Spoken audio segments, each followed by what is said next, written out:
দ্বাদশ নয়, এবার মাধ্যমিক পাশের পর একাদশে পাওয়া যাবে স্মার্টফোন। ঘোষণা বাজেটে। মাধ্যমিক পাশ করলেই মিলবে স্মার্টফোন। রাজ্য বাজেটে বড় সুখবর। শুধু থাকছে এই শর্ত, মাধ্যমিক পরীক্ষার্থীদের জন্য বিরাট সুখবর। বৃহস্পতিবার বিধানসভায় রাজ্য বাজেট পেশ করলেন অর্থ দপ্তরের স্বাধীন দায়িত্বপ্রাপ্ত প্রতিমন্ত্রী চন্দ্রিমা ভট্টাচার্য। এই বাজেটেই জানানো হয় মাধ্যমিক পাশের পরই পড়ুয়ারা পাবে স্মার্টফোন, কিন্তু তার জন্য মানতে হবে একটি শর্ত। বাজেটে রাজ্যের পড়ুয়াদের জন্য নতুন ঘোষণা তৃণমূল সরকারের। মাধ্যমিক পাশের পর স্মার্টফোন পাওয়া যাবে ফোন, কিন্তু তার জন্য ছাত্রছাত্রীদের মাধ্যমিক পাশের পর স্কুলে ভর্তি হতে হবে। স্কুলে ভর্তি হলেই স্মার্টফোন পাবে বলে জানালেন রাজ্যের স্বাধীন দায়িত্বপ্রাপ্ত প্রতিমন্ত্রী চন্দ্রিমা ভট্টাচার্য। প্রসঙ্গত 2021 সালে বিধানসভা ভোটের ঠিক আগে লক্ষ্মীর ভাণ্ডার, পড়ুয়া ঋণ কার্ডের পাশাপাশি নতুন রূপে কৃষক বন্ধু প্রকল্পের ঘোষণা করেছিল রাজ্য সরকার। ভোট পরবর্তী বাজেটে তার প্রতিফলনও দেখা গিয়েছিল। আর এবার লোকসভা ভোটের আগেও রাজ্য সরকার বাজেটে প্রায় কল্পতরু হয়ে উঠল। লক্ষ্মীর ভাণ্ডার 500 থেকে বেড়ে 1000 টাকা, সরকারি কর্মচারীদের 4% ডিএ বৃদ্ধি ছাড়াও ঘোষণা হলো নতুন প্রকল্পের। বিশেষ করে দ্বাদশ শ্রেণীতে যে সমস্ত ছাত্রছাত্রীদের জন্য মোবাইল ফোন বরাদ্দ ছিল, সেইভাবে একাদশ শ্রেণীর ছাত্রছাত্রীদের এবার দ্বাদশ শ্রেণীর পরিবর্তে একাদশ শ্রেণীর ছাত্রছাত্রীদের জন্য মোবাইল ফোন অর্থাৎ স্মার্টফোন বরাদ্দ করল রাজ্য সরকার। আজকে বাজেটে এই বিষয়ে কিন্তু বিস্তারিত জানানো হয়েছে। যেহেতু একাদশ থেকেই দ্বাদশের অনেক বিষয় পড়ানো শুরু হয়ে যায়, তাই দ্বাদশ শ্রেণীর পরিবর্তে এবার থেকে স্মার্টফোন দেওয়া হবে একাদশ শ্রেণী থেকে। অর্থাৎ বলা হচ্ছে মাধ্যমিক পাশের পর একাদশ শ্রেণীতে ভর্তি হলেই পাওয়া যাবে স্মার্টফোন। এমনটাই সিদ্ধান্ত নেওয়া হয়েছে আজকের রাজ্য বাজেটে। চন্দ্রিমা ভট্টাচার্য জানান, রাজ্য সরকার চালু করেছে নয়া প্রকল্প কর্মশ্রী। এই প্রকল্পে প্রত্যেক জব কার্ড হোল্ডারকে বছরে কমপক্ষে 50 দিনের কাজ নিশ্চিত করা হবে। আজকে রাজ্য সরকারের তরফ থেকে অনেকটাই কল্পতরুর মতো বিভিন্ন প্রকল্পের ভাতা যেমন বাড়ানো হয়েছে, ঠিক তেমনিভাবে অনেক নতুন নতুন প্রকল্পের কথাও আজকে কিন্তু ঘোষণা করা হয়েছে। স্বাভাবিকভাবেই সামনে যেহেতু লোকসভা ভোট নির্বাচন, তার প্রাক্কালে দাঁড়িয়ে কল্পতরু রাজ্য সরকার। একদিকে যেমন লক্ষ্মীর ভাণ্ডারের টাকা বৃদ্ধি হয়েছে, ঠিক তেমনিভাবে বৃদ্ধি হয়েছে রাজ্য সরকারি কর্মচারীদের ডিও। অন্যদিকে মৎস্যজীবীদের জন্য যেখানে 2 মাস ব্যান পিরিয়ড থাকে, সেই সময় প্রতি মাসে অর্থাৎ 2 মাস 5000 টাকা করে তাদের টাকা দেওয়ার কথাও ঘোষণা হয়েছে।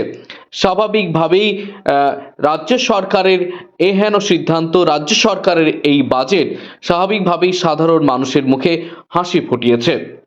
Bureau report, R10 news Bangla. দ্বাদশ নয়, এবার মাধ্যমিক পাশের পর একাদশে পাওয়া যাবে স্মার্টফোন। ঘোষণা বাজেটে। মাধ্যমিক পাশ করলেই মিলবে স্মার্টফোন। রাজ্য বাজেটে বড় সুখবর। শুধু থাকছে এই শর্ত, মাধ্যমিক পরীক্ষার্থীদের জন্য বিরাট সুখবর। বৃহস্পতিবার বিধানসভায় রাজ্য বাজেট পেশ করলেন অর্থ দপ্তরের স্বাধীন দায়িত্বপ্রাপ্ত প্রতিমন্ত্রী চন্দ্রিমা ভট্টাচার্য। এই বাজেটেই জানানো হয় মাধ্যমিক পাশের পরই পড়ুয়ারা পাবে স্মার্টফোন, কিন্তু তার জন্য মানতে হবে একটি শর্ত। বাজেটে রাজ্যের পড়ুয়াদের জন্য নতুন ঘোষণা তৃণমূল সরকারের। মাধ্যমিক পাশের পর স্মার্টফোন পাওয়া যাবে ফোন, কিন্তু তার জন্য ছাত্রছাত্রীদের মাধ্যমিক পাশের পর স্কুলে ভর্তি হতে হবে। স্কুলে ভর্তি হলেই স্মার্টফোন পাবে বলে জানালেন রাজ্যের স্বাধীন দায়িত্বপ্রাপ্ত প্রতিমন্ত্রী চন্দ্রিমা ভট্টাচার্য। প্রসঙ্গত 2021 সালে বিধানসভা ভোটের ঠিক আগে লক্ষ্মীর ভাণ্ডার, পড়ুয়া ঋণ কার্ডের পাশাপাশি নতুন রূপে কৃষক বন্ধু প্রকল্পের ঘোষণা করেছিল রাজ্য সরকার। ভোট পরবর্তী বাজেটে তার প্রতিফলনও দেখা গিয়েছিল। আর এবার লোকসভা ভোটের আগেও রাজ্য সরকার বাজেটে প্রায় কল্পতরু হয়ে উঠল। লক্ষ্মীর ভাণ্ডার 500 থেকে বেড়ে 1000 টাকা, সরকারি কর্মচারীদের 4% ডিএ বৃদ্ধি ছাড়াও ঘোষণা হলো নতুন প্রকল্পের। বিশেষ করে দ্বাদশ শ্রেণীতে যে সমস্ত ছাত্রছাত্রীদের জন্য মোবাইল ফোন বরাদ্দ ছিল, সেইভাবে একাদশ শ্রেণীর ছাত্রছাত্রীদের এবার দ্বাদশ শ্রেণীর পরিবর্তে একাদশ শ্রেণীর ছাত্রছাত্রীদের জন্য মোবাইল ফোন অর্থাৎ স্মার্টফোন বরাদ্দ করল রাজ্য সরকার। আজকে বাজেটে এই বিষয়ে কিন্তু বিস্তারিত জানানো হয়েছে। যেহেতু একাদশ থেকেই দ্বাদশের অনেক বিষয় পড়ানো শুরু হয়ে যায়, তাই দ্বাদশ শ্রেণীর পরিবর্তে এবার থেকে স্মার্টফোন দেওয়া হবে একাদশ শ্রেণী থেকে।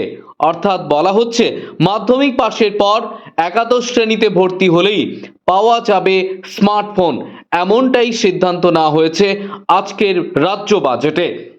চন্দ্রিমা ভট্টাচার্য জানান, রাজ্য সরকার চালু করেছে নয়া প্রকল্প কর্মশ্রী। এই প্রকল্পে প্রত্যেক জব কার্ড হোল্ডারকে বছরে কমপক্ষে 50 দিনের কাজ নিশ্চিত করা হবে। আজকে রাজ্য সরকারের তরফ থেকে অনেকটাই কল্পতরুর মতো বিভিন্ন প্রকল্পের ভাতা যেমন বাড়ানো হয়েছে, ঠিক তেমনিভাবে অনেক নতুন নতুন প্রকল্পের কথাও আজকে কিন্তু ঘোষণা করা হয়েছে। স্বাভাবিকভাবেই সামনে যেহেতু লোকসভা ভোট নির্বাচন, তার প্রাক্কালে দাঁড়িয়ে কল্পতরু রাজ্য সরকার। একদিকে যেমন লক্ষ্মীর ভাণ্ডারের টাকা বৃদ্ধি হয়েছে, ঠিক তেমনিভাবে বৃদ্ধি হয়েছে রাজ্য সরকারি কর্মচারীদের ডিও। অন্যদিকে মৎস্যজীবীদের জন্য যেখানে 2 মাস ব্যান পিরিয়ড থাকে, সেই সময় প্রতি মাসে অর্থাৎ 2 মাস 5,000 টাকা করে তাদের টাকা দেওয়ার কথাও ঘোষণা হয়েছে। স্বাভাবিকভাবেই রাজ্য সরকারের এহেন সিদ্ধান্ত, রাজ্য সরকারের এই বাজেট স্বাভাবিকভাবেই সাধারণ মানুষের মুখে হাসি ফুটিয়েছে। Bureau report, R10 news Bangla. ছাত্রীদের জন্য মোবাইল ফোন অর্থাৎ স্মার্টফোন বরাদ্দ করল রাজ্য সরকার। আজকে বাজেটে এই বিষয়ে কিন্তু বিস্তারিত জানানো হয়েছে। যেহেতু একাদশ থেকেই দ্বাদশের অনেক বিষয় পড়ানো শুরু হয়ে যায়, তাই দ্বাদশ শ্রেণীর পরিবর্তে এবার থেকে স্মার্টফোন দেওয়া হবে একাদশ শ্রেণী থেকে। অর্থাৎ বলা হচ্ছে মাধ্যমিক পাশের পর একাদশ শ্রেণীতে ভর্তি হলেই পাওয়া যাবে স্মার্টফোন, এমনটাই সিদ্ধান্ত নেওয়া হয়েছে আজকের রাজ্য বাজেটে। চন্দ্রিমা ভট্টাচার্য জানান, রাজ্য সরকার চালু করেছে নয়া প্রকল্প কর্মশ্রী। এই প্রকল্পে প্রত্যেক জব কার্ড হোল্ডারকে বছরে কমপক্ষে 50 দিনের কাজ নিশ্চিত করা হবে। আজকে রাজ্য সরকারের তরফ থেকে অনেকটাই কল্পতরুর মতো বিভিন্ন প্রকল্পের ভাতা যেমন বাড়ানো হয়েছে, ঠিক তেমনিভাবে অনেক নতুন নতুন প্রকল্পের কথাও আজকে কিন্তু ঘোষণা করা হয়েছে। স্বাভাবিকভাবেই সামনে যেহেতু লোকসভা ভোট নির্বাচন, তার প্রাক্কালে দাঁড়িয়ে কল্পতরু রাজ্য সরকার। একদিকে যেমন লক্ষ্মীর ভাণ্ডারের টাকা বৃদ্ধি হয়েছে, ঠিক তেমনিভাবে বৃদ্ধি হয়েছে রাজ্য সরকারি কর্মচারীদের ডিও। অন্যদিকে মৎস্যজীবীদের জন্য যেখানে 2 মাস ব্যান পিরিয়ড থাকে, সেই সময় প্রতি মাসে অর্থাৎ 2 মাস 5,000 টাকা করে তাদের টাকা দেওয়ার কথাও ঘোষণা হয়েছে। স্বাভাবিকভাবেই রাজ্য সরকারের এহেন সিদ্ধান্ত, রাজ্য সরকারের এই বাজেট স্বাভাবিকভাবেই সাধারণ মানুষের মুখে হাসি ফুটিয়েছে। Bureau report, R10 news Bangla.